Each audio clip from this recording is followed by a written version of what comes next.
318 साल कब्ल कब्र में दफन औरंगजेब के नाम पर सियासी तनाज़े की शुरुआत नई नहीं है, बल्कि 80 की दहाई से मानी जाती है, जब शिवसेना चीफ बालासाहब ठाकरे ने औरंगजेब के खिलाफ माहौल बनाना शुरू कर दिया था। उनका मकसद महाराष्ट्र में औरंगजेब के खिलाफ माहौल बनाकर सियासी पोलराइजेशन करना था। इस दौरान महाराष्ट्र में 1984, 1985, 1987 और 1988 में भी दंगे हुए। इनमें भिवंडी, औरंगाबाद, मुंबई और भीमा कोरेगांव जैसे शहरों में कई लोगों की जान भी चली गई थी। मारीन के मुताबिक आज महाराष्ट्र के बहाने पूरे मुल्क में औरंगजेब के नाम पर पोलराइजेशन का जरिया बन गया है।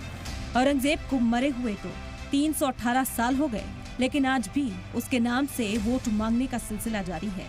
सियासी पार्टियों और लीडरान ने एक नैरेटिव सेट कर दिया है कि मुगलों और मराठाओं के बीच मजहबी लड़ाई थी, जबकि तारीख दानों का मानना है कि ये लड़ाई मजहबी नहीं, सिर्फ सियासी थी।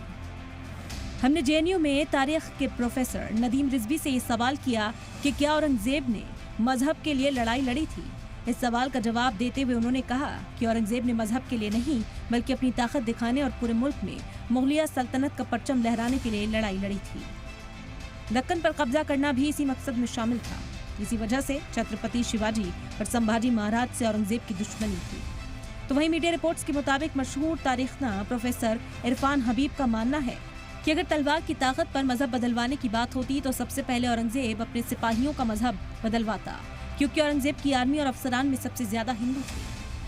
अब सवाल यह है कि आखिर विश्व हिंदू परिषद, बजरंग दल और महाराष्ट्र की बीजेपी यूनिट औरंगजेब के नाम पर सियासत क्यों करती नजर आ रही है, ये जानते हुए भी कि औरंगजेब की कब्र की देखभाल कोई आम मुसलमान नहीं बल्कि एएसआई करती है। वहीं एक्सपर्ट्स के मुताबिक अगर कोई हेरिटेज 100 साल पुरानी है तो वो एंशिएंट मॉन्यूमेंट्स एक्ट के तहत आती है। इसे हटाने या न हटाने का फैसला सेंट्रल कल्चरल मिनिस्ट्री के तहत एएसआई लेता है।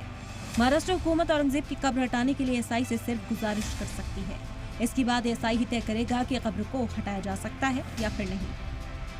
इसके बावजूद खुद महाराष्ट्र के सीएम देवेंद्र फडणवीस औरंगजेब की कब्र को हटाना चाहते हैं, तो वहीं बीजेपी के fire brand leader Nitesh Rane ने हिंदू समाज को भरोसा दिलाया है कि कब्र हटाने का प्रोग्राम होकर रहेगा और हुकूमत के पास इसके लिए 5 साल है। वहीं तेलंगाना से बीजेपी के एमएलए टी राजा सिंह के मुताबिक औरंगजेब की कब्र महाराष्ट्र में एक जहरीली तलवार की तरह है।